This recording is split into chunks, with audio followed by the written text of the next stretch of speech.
hoy vamos a hablar de una historia que es sorprendente y muy conmovedora, y es la historia de la mujer cananea. ¿Qué hacemos nosotros cuando no tenemos una respuesta inmediata de Dios? Esa es la primera pregunta. ¿Pensamos que Dios nos abandonó? ¿Que no está con nosotros? ¿Que no vale la pena continuar orando o pidiendo por eso? ¿Qué clase de fe tenemos? ¿Es una fe madura o es una fe inmadura? ¿Confiamos en su palabra? ¿Confiamos en sus promesas? ¿Seguimos avanzando, perseverando, aunque no veamos lo que esperamos? Vamos a ver hoy cómo la fe en las migajas del poder de Dios que creía esta mujer cananea le dieron la victoria y el milagro para su hija. Y también vamos a ver cómo su fe fue perfeccionada. Entonces vamos a orar para dar inicio y entonces vamos a desglosar el tema con la palabra del Señor. Oremos. Querido Dios, gracias, Dios mío, aquí estamos conectados, Señor, perseverando, confiando, Dios mío, en tus promesas, en tu palabra preciosa, aferrándonos, Señor, a ti. Señor, necesitamos tu Espíritu Santo para seguir avanzando en este camino cristiano. Te pedimos, Dios mío, que si hay peticiones en los corazones aquí presentes, sea esta palabra de hoy, Señor, la que fortalezca el espíritu y el corazón de cada uno de nosotros. Ayúdanos, Dios mío, a no soltarnos de tu mano. Queremos, Señor, que tú puedas abrir nuestra mente para entender la historia de la mujer cananea el día de hoy. Te lo pedimos en el nombre de Jesús. Amén y amén, Señor. Yo, para hacerlo rápido, lo simplifiqué en 3 aspectos clave. 3. Esta historia, ojo, de la mujer cananea se encuentra solo en 2 evangelios. 2. Está en el libro de Marcos, en el capítulo 7, versículos del 24 al 30. Y también la podemos encontrar en el libro de Mateo, en el capítulo 15, versículos del 21 al 28. Y los 3 aspectos claves que yo coloqué aquí para poder analizar esta historia, el número 1 yo le puse productividad y alcance del evangelio. Ese es el 1, productividad y alcance del evangelio. En el aspecto clave número 2, una petición que resiste y vence, esa es la 2. Y en el aspecto número 3, ya al final, para cerrar, vamos a ver el perfeccionamiento de una fe. Esos son los 3 aspectos claves que vamos a evaluar. En el aspecto clave número 1, productividad y alcance del evangelio, nosotros podemos ver de que Jesús en esta historia se mostró productivo. Y tú dirás, ¿pero por qué? Porque cuando nosotros buscamos en el libro de Marcos, capítulo 7, versículo 24, mira lo que dice. Luego Jesús salió de Galilea y se dirigió al norte. Y tú dirás, Diana, pero ¿dónde está la productividad allí? Aquí nosotros vemos de que Jesús no se quedaba quieto y que siempre estaba yendo por todas partes predicando el evangelio. Iba de un lugar a otro.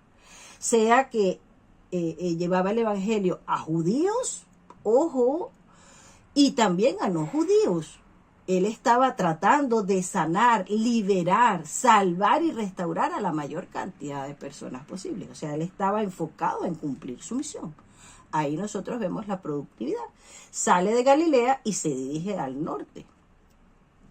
Entonces, para nosotros es importante entender que al igual que Jesús, debemos ser productivos en nuestro día a día, tratando de no quedarnos quietos, sino de predicar a la mayor cantidad de personas posibles lo que es el evangelio, lo que ya nosotros hemos recibido, este mensaje de salvación, lo que nosotros ya sabemos que la gente necesita, a Jesús, que es lo más importante. Entonces después continúa diciendo en el pasaje, dice, a la región de Tiro y de Sidón. Región de Tiro y de Sidón. Tiro y Sidón es lo que hoy se conoce como el Líbano. Esto queda al norte de Galilea, ojo. Pero, fíjate, aquí hay una parte muy importante, prestemos atención.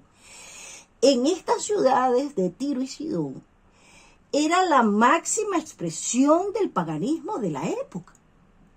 En estas ciudades se adoraba una diosa que se llama Astoret o Acera. De igual forma se adoraba al dios Baal. Pero la diosa Astoret o Acera tenía una particularidad. Y era que a los devotos ella les ofrecía que ellos podían tener todos los beneficios, supuestamente, esa diosa, y ellos no tenían que tener ningún compromiso con ella. Es decir, dame todo lo que yo quiero, pero yo no tengo compromiso de obedecer ni hacer nada por esa diosa.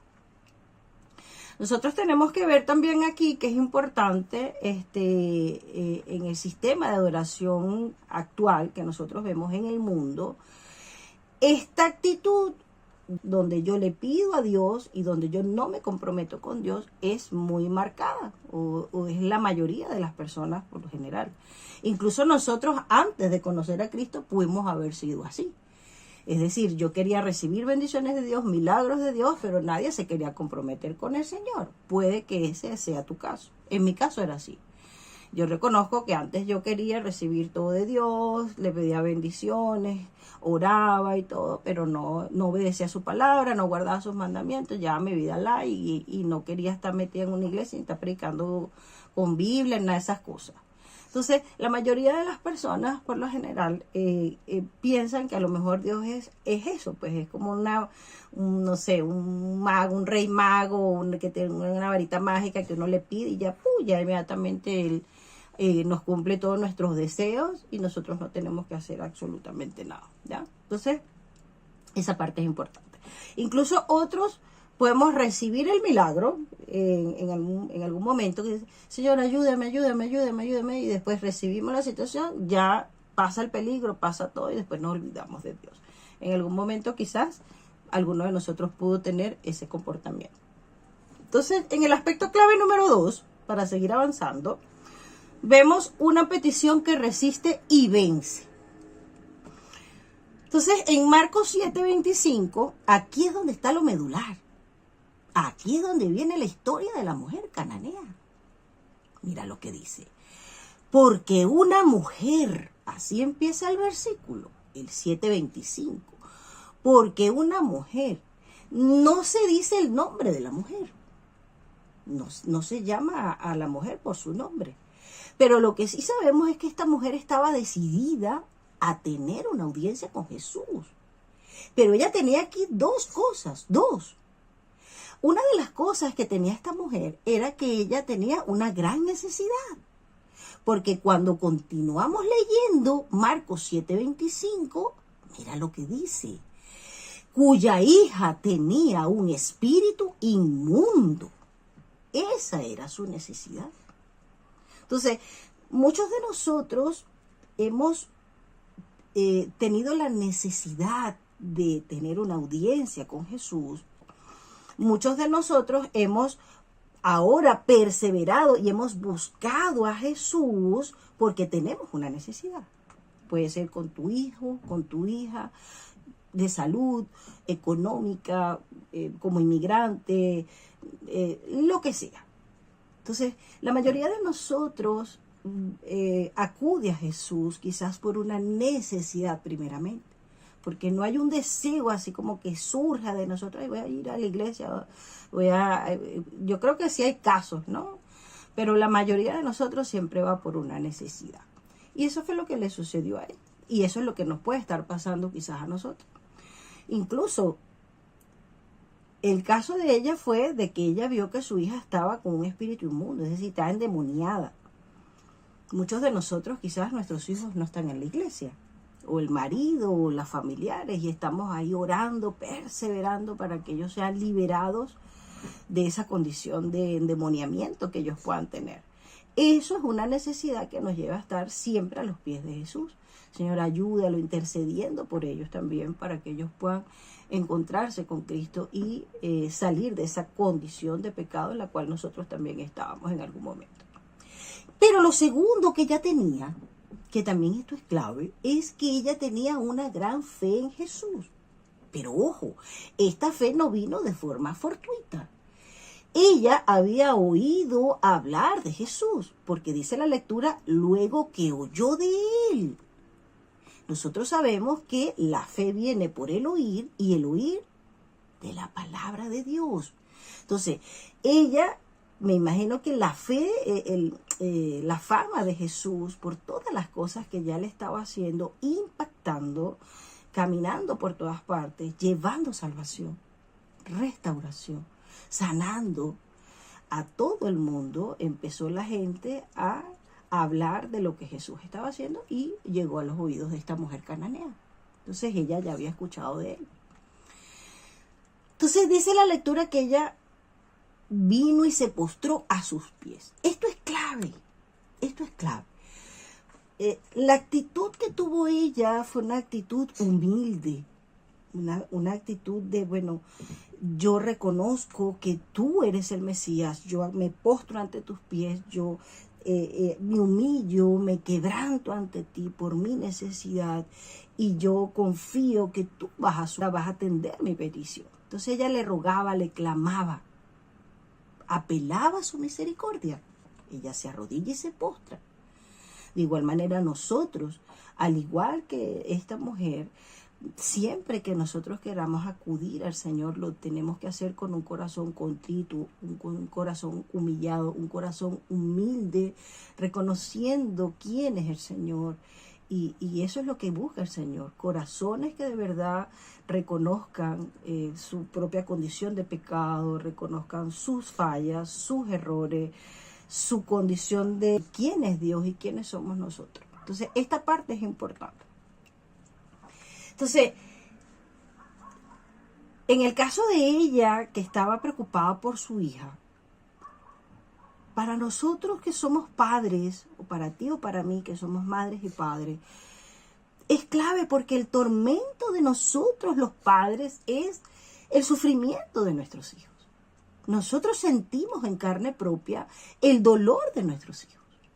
Pero a lo mejor no es un tema con un hijo lo que tú estás pasando ahora, pero quizás es alguna situación que te inquieta, un tema de salud, alguna situación con tu esposo, con tu esposa, y tú dices, Dios mío, necesito que tú obres de una manera especial en esta situación, ¿ya? Entonces, en el caso de ella, como dijo que estaba endemoniada la hija, pues, nosotros podemos ver, por ejemplo, hoy en día, para la época que nosotros estamos viviendo, puede estar un muchacho metido en alcohol, en drogas, preso, sufriendo quizás por alguna pareja, en depresión, llenos de vicios, llenos de pecado, alejados completamente de Dios.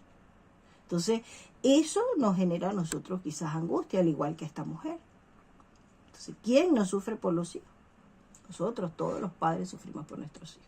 Nosotros entendemos de que si el muchacho no tiene a Cristo en el corazón, tristemente ese muchacho va a estar prácticamente muerto en vida y sufriendo. Entonces esto es clave. Aquí es clave porque dice el 26 que la mujer era griega y sirofenicia de nación y le rogaba que echase fuera de su hija al demonio. Entonces ella, cuando dice que era griega y sirofenicia de nación, estamos hablando de que esta mujer cananea estaba excluida, ojo, de la ciudadanía de Israel. Es decir, es como nosotros que somos adventistas y hay muchas personas que a lo mejor dirán que no merecen, que nosotros estamos más cerca de Dios porque estamos aquí orando y perseverando y que ellos no tienen ninguna posibilidad. Entonces, ella no era judía, era una mujer gentil, era una mujer pagana. Ella no pertenecía al pueblo de Dios. Ella era cananea, griega, sirofenicia. Habían algunas limitaciones culturales en cuanto a estas personas, porque los judíos en ese momento creían que tenían la exclusividad de las bendiciones y las promesas de Dios. Y ellos creían de que los demás no merecían entrar dentro de su círculo selecto. Entonces, esta parte también nosotros tenemos que ver en cuanto a las personas que en este momento debemos ser inclusivos para que ellos también sientan de que esto es un mensaje universal de salvación para todo el mundo. Entonces, ella hace una petición que resiste y vence 3 obstáculos. 3. Y mira los obstáculos porque es clave esta parte. El primer obstáculo que ella vence es el silencio de Jesús. Entonces, es curioso porque en la Biblia se menciona a Jesús interactuando con mujeres. Y vemos, por ejemplo, en el caso de la mujer del flujo de sangre, donde él le dice, alguien me ha tocado. En el caso de la mujer adúltera, él le dice, ni yo te condeno, vete y no peques más. Habló con ella. En el caso de la mujer que le derrama el perfume en los pies, le dice, no la molesten. Incluso con la mujer samaritana en el pozo, él habló con ella, interactuó y le dijo que él le daría de esa agua, que no tendría más que sacar del pozo. Pero en el libro de Mateo, capítulo 15, versículo 23, mira lo que dice. Pero Jesús no le respondió palabra. Silencio. Entonces, a la mujer cananea le hizo silencio. Se hizo el sordo. Él puso a prueba la fe de esta mujer, que adicional era gentil porque no pertenecía al pueblo de Dios. Pero Jesús sabía el tamaño de la fe de esta mujer y sabía que el silencio que él estaba haciendo en ese momento iba a fortalecerla. Entonces, Dios conoce tu fe, Dios conoce mi fe. Dios conoce cuánto nosotros vamos a superar los silencios de Dios. Dios sabe cuánto nosotros vamos a crecer, incluso cuando tú y yo pedimos a Dios y todavía estamos esperando y todo sigue igual y no se oye nada y pareciera que no estuviese sucediendo nada. Entonces, cuando nosotros no tenemos una respuesta inmediata de Dios, ¿qué hacemos? Cuando Dios hace silencio. Entonces, muchos de nosotros estamos orando por algo, por un milagro, por algo que queremos recibir. Estamos pidiéndole algo al Señor. Y ha pasado tiempo y todavía Dios no te ha respondido. Entonces nosotros vemos de que Dios prueba nuestra fe. Dios quiere que nuestra fe crezca. Dios quiere llevar nuestra fe a otro nivel. Entonces, aquí es clave, ojo, porque Satanás puede usar el silencio de Dios para hacernos dudar del amor y la bondad de Dios para nosotros. Pero nosotros debemos entender de que Dios sigue siendo bueno aún en el silencio. Yo pasé un mes en silencio. Yo pasé un mes esperando respuestas de Dios en mi tema laboral. Y yo no veía respuesta. Y yo decía, no me voy a desesperar, me voy a aferrar a Dios, el Señor tiene el control. Si no es este plan, Él tendrá otro, pero el Señor sigue estando al control. Nosotros debemos entender de que el hecho de que Jesús no le haya respondido a la mujer no significa que Él no la estaba escuchando. El hecho de que Jesús no nos dé una respuesta ahora de lo que nosotros le estamos pidiendo no significa de que Él no te esté escuchando. No significa eso. Porque incluso el silencio de Dios también es una respuesta. Y debemos entenderlo así.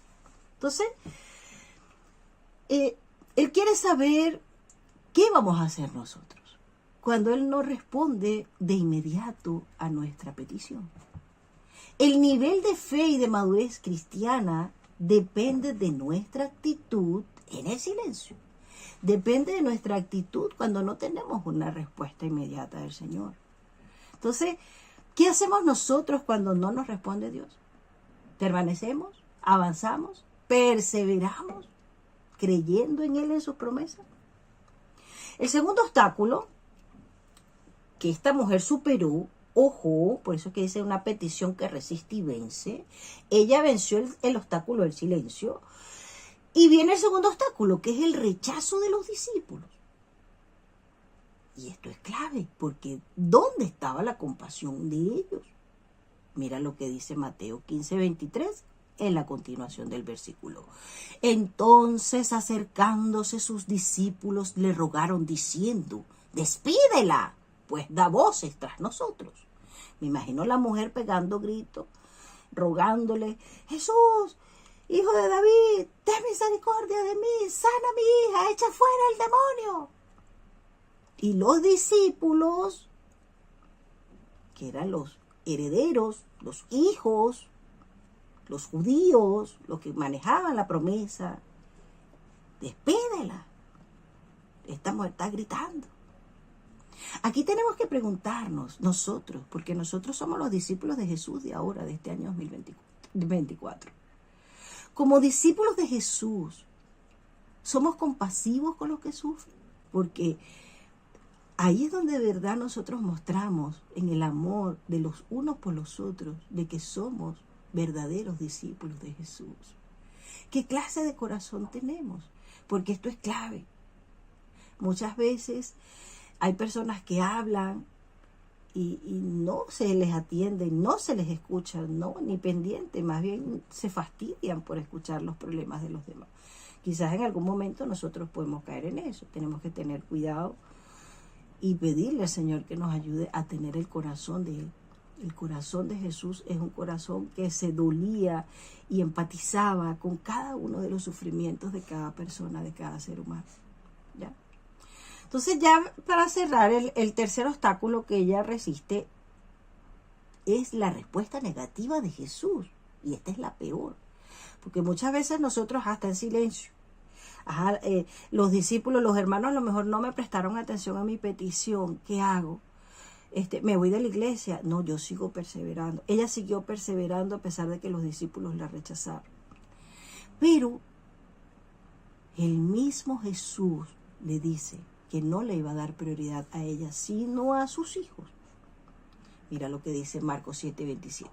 Pero Jesús le dijo, deja primero que se sacien los hijos, porque no está bien tomar el pan de los hijos y echarlo a los perrillos. La llama perrillo. Muchos pudiéramos pensar, pero la trató de forma despectiva. La llamó perrillo. En aquella época, los perrillos eran considerados como las mascotitas. Yo tengo mi perrito aquí, se llama Boldi José. Ahí escucha a Carlos, que también tiene su perrito. Si nosotros tenemos que darle comida a los perros y nada más tenemos un pedazo de pan y está mi hijo, yo le doy la mayor cantidad para mí, para mi hijo, y lo que sobre yo le doy al perrito. No le voy a dar todo el pan al perrito, yo me voy a morir de hambre con mi hijo.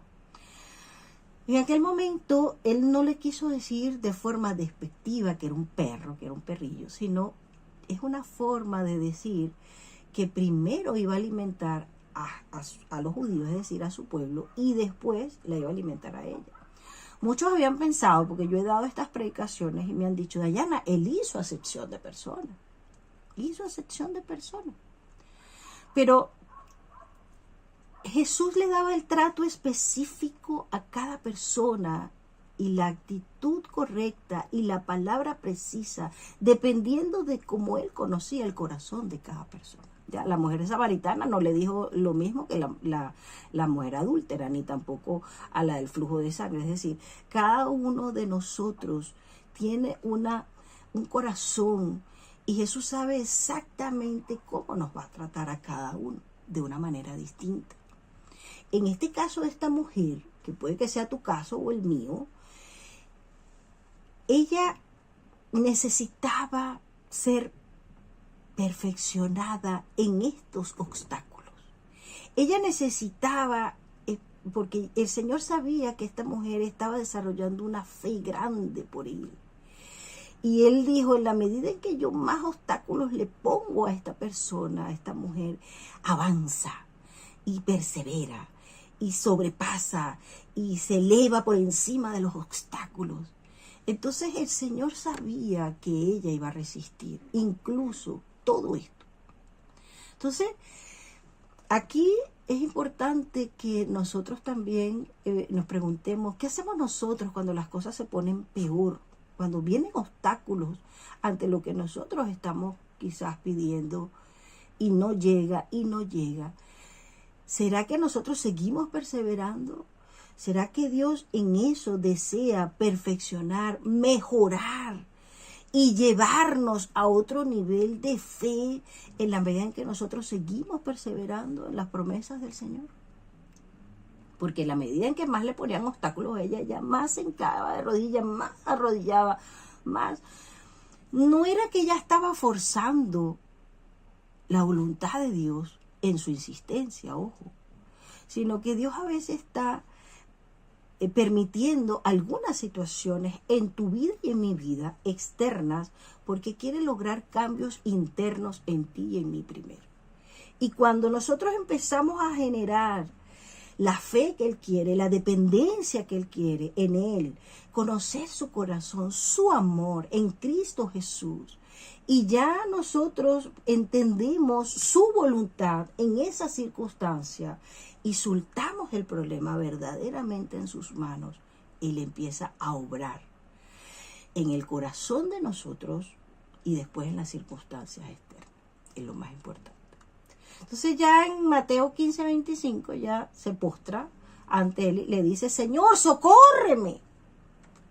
Entonces ya ella aquí estaba como desesperada. Ella dice, no me voy a rendir. Entonces, vemos después cómo su fe vence los obstáculos. No le importa el silencio, no le importó los discípulos, no le importó que le dijeran que primero eran los judíos y después ella. Ella dijo, sé que no merezco, ni siquiera quiero ese pan entero, sino una migaja de tu poder, porque yo considero que será suficiente para resolver el problema con mi hija.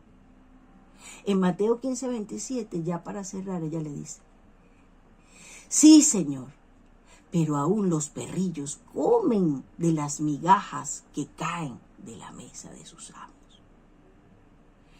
El día que a mí se me prendió la situación fuerte en el trabajo, que tuve que renunciar, tuve que irme de la empresa. Ese día, antes de que me llamaran la atención, me retaran, yo salí afuera y había un supermercado grande aquí que le llaman Líder. Había una mujer en el piso, una mujer indigente. Me llamó mucho la atención porque yo pasé por ahí y yo dije, oye, no tengo nada ahorita de sencillo para darle. Voy a ir al supermercado, que ahí hay un cajero, compro y en lo que salga le doy algo. Me sensibilicé mucho por ella, por mi condición de mujer, porque a veces uno ve indigentes, hombres en la calle, y uno dice, bueno, son hombres, a lo mejor ellos se saben defender un poco más. No estoy menospreciando a las mujeres y los hombres, porque de igual forma los dos son vulnerables. Pero siento que una mujer quizás está más expuesta a ser abusada, violada, quizás muchas cosas, sus hijos. Me pasaron muchas cosas por la cabeza. Cuando salgo, que compré unos pancitos, le doy unos sanduchitos ahí con queso y todo esto. Y me empiezo a conversar con ella. E indagarlas, por qué está así, qué le pasó, por qué llegó a esa condición. Pero fueron pocos minutos que yo pude conversar con ella y le dije, Dios te ama, Jesús tiene un plan para ti. Me dijo que ella había sido bautizada. El esposo había muerto y ella cayó en una depresión, incluso en el alcohol. Yo le dije, tú no eres alcohólica, levántate en el nombre de Jesús. Mujer, tú tienes una vida por delante. Levántese. Dios te ama, ya tú aceptaste a Cristo, usted es una hija de Dios. Mañana voy a pasar por aquí, no te quiero ver aquí. Mira cómo estoy yo vengo saliendo de un cáncer. Yo estoy sola en este país, estoy con mis 2 hijos, pasé por una separación y estoy luchando también. Y lo único que me ha dado fuerza es Cristo Jesús. Y estoy aquí parada es porque Jesús me sostiene. Usted aférrese de la mano de Dios. Vamos, vamos. Y pasé por muchos días y no la veía. Y yo le decía, Señor, que eso mínimo, esa migajita que yo le hablé de ti, haya sido suficiente para que ella haya podido restaurar su vida. Y yo no estoy contando esto para que digan, ay, Dayana es buena. No, aquí el único bueno es Jesús. Yo estoy contando esto porque a veces nosotros manejamos mucha información teológica y teórica de la Biblia. Pero a veces una persona que no conoce, así como esta mujer cananea, con algo mínimo que nosotros le podamos decir, una palabra de aliento, estas personas cambian y restauran su vida. A veces nosotros manejamos mucho, pensamos que tenemos que sabernos la Biblia de tapa a tapa, de Génesis a Apocalipsis. Yo no le abrí la Biblia a esta mujer, pero yo confío que el poder de Dios es suficiente para que eso que yo le dije, donde quiera que ella se encuentre ahora, haya podido ayudarla a restaurar su vida. En el nombre de Jesús. Entonces, Jesús nos ha dado el pan a nosotros, sus hijos, que ya hemos aceptado este pan completo. No nos ha dado migajas. Él quiere sentarse en la mesa con nosotros como sus hijos, pero también nosotros debemos compartir ese pan, así sea en mínimas cantidades o en muchas cantidades, a toda persona que necesite en este momento recibirlo, que estén hambrientos como la mujer cananea. Entonces, ya para cerrar, el último aspecto es el perfeccionamiento de la fe. Al oír la respuesta de ella, ya él no la llama perrillo, la llama mujer y se admira de su fe. En Mateo 15:28, mira lo que dice. Entonces Jesús le respondió y le dijo: oh mujer, grande es tu fe, hágase contigo como quieres. Y al final del versículo es clave, porque mira lo que dice: y su hija fue sanada desde aquella hora. Entonces Jesús retrasó la respuesta. Cada obstáculo estaba perfeccionando la fe de esta mujer. Pero ella resiste hasta el final y recibe su milagro. El evangelio la alcanza. Ella se acercó a Jesús buscando una fe sanadora. Pero encontró una fe no solamente sanadora para su hija, sino una fe salvadora para ella, porque fue salva. ¿Se admira Jesús de tu fe y de mi fe? ¿Demostramos nosotros carácter, aguante, firmeza en medio de las dificultades?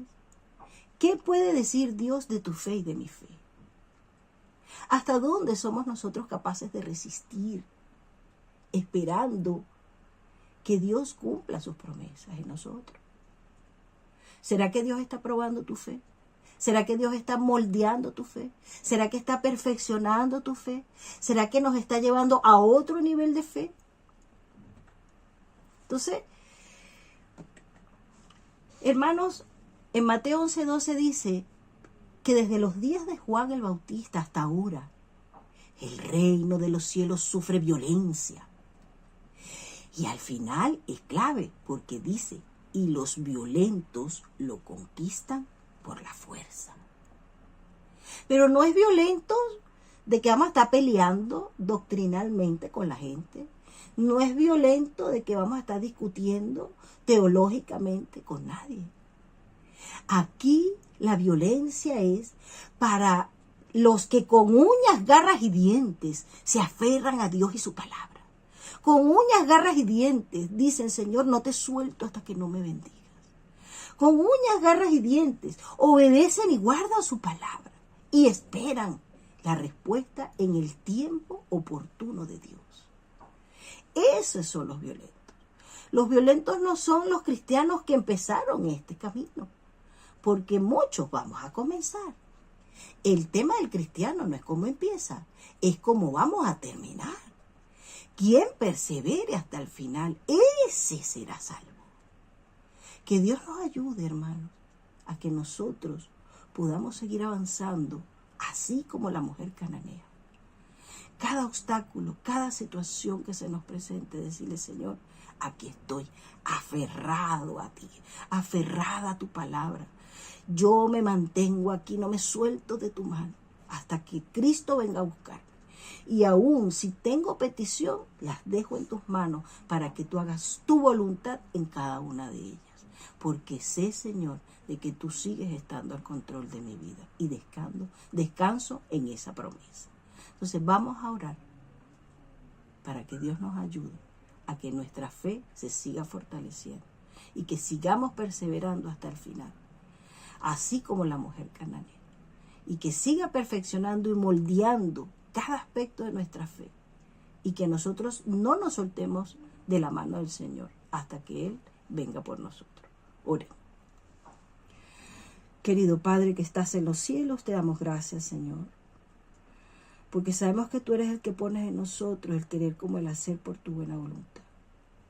Te damos gracias, Señor, por esta historia de la mujer cananea, porque sabemos, Dios mío, de que ella venció los obstáculos y tú perfeccionaste su fe.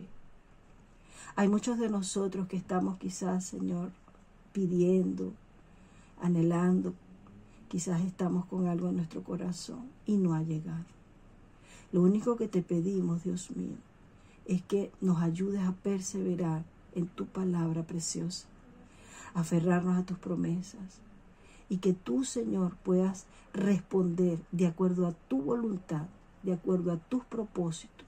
Si es sí, si es no, si es espera, ayúdanos, Dios mío, a que nosotros no nos soltemos de tu mano y que estemos ahí listos, perseverando hasta el final, hasta que Cristo, Señor, venga a buscarnos y nuestra fe sea tan fuerte que nada ni nadie nos separe de ti. Te lo pedimos en el nombre de Jesús. Amén y amén, Señor.